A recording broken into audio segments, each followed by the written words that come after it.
My dear siblings in Christ, in response to the uptick in coronavirus cases in Ventura County, the governor of California has moved Ventura and 40 other counties in California back to purple tier status.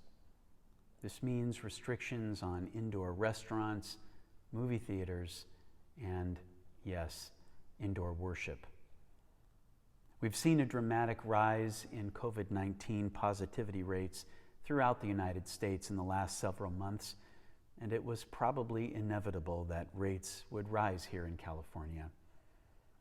I believe our low positivity rates here are a testament to our resilience, our love of our neighbors, and our commitment to wearing masks whenever we're not able to keep 6 feet social and physical distance, washing our hands often, and keeping our socializing with folks outside of our households or our immediate social circles to a minimum.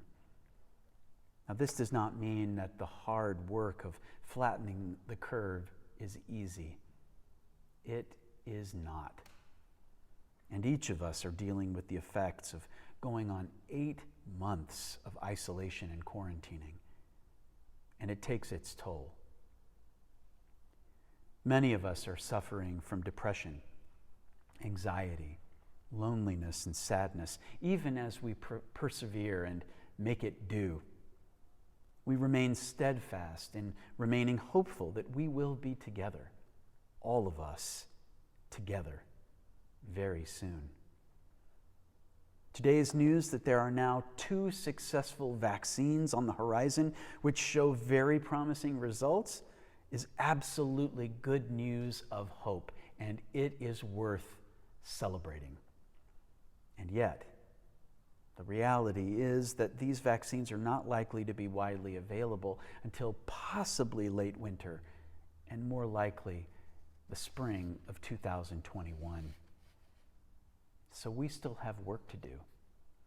Flattening, masking, distancing, and washing.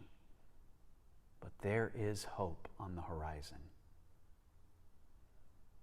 Today, we acknowledge a setback for our reopening plans. When we were one of the first churches in the entire Diocese of Los Angeles to reopen for in-person church services on August 23rd, and then we moved back into our church for a very limited capacity a month or so later, we always knew that there was a possibility that someday we might have to step back our reopening. That day has finally come, but it is not here to stay. After careful and prayerful consideration, your leadership, your staff, and I have discerned that at this time we will continue our worship virtually, streaming online, and we will not resume in-person worship outside. The reasons for this decision are twofold. First, though we are quite spoiled here in sunny California with beautiful weather 90% of the time, the reality is that we are well into the fall, with Thanksgiving already upon us, and winter and Christmas right around the corner. The mornings are cold and damp, and will most likely bring rain in the coming months. We believe it is not prudent for anyone to sit outside in the cold for such an extended period of time, but especially for our most dear older folks who are already at advanced risk for contracting coronavirus. The second reason is more logistics and the well-being of our staff. I'll be honest with you, friends.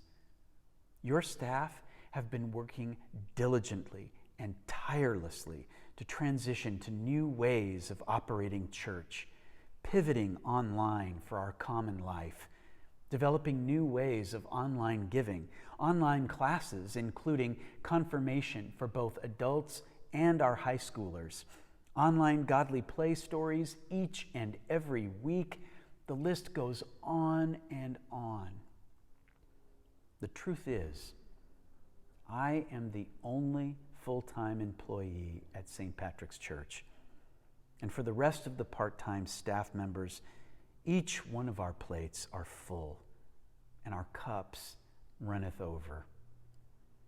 The logistics, the reality of every Sunday, week in and week out, moving all of the equipment out, setting up, producing a mobile in-person and streaming service, then breaking it all down and moving it all back in, the sound, the altar, all of the equipment, it's just simply too much for our staff at this point, 8 months on in a pandemic.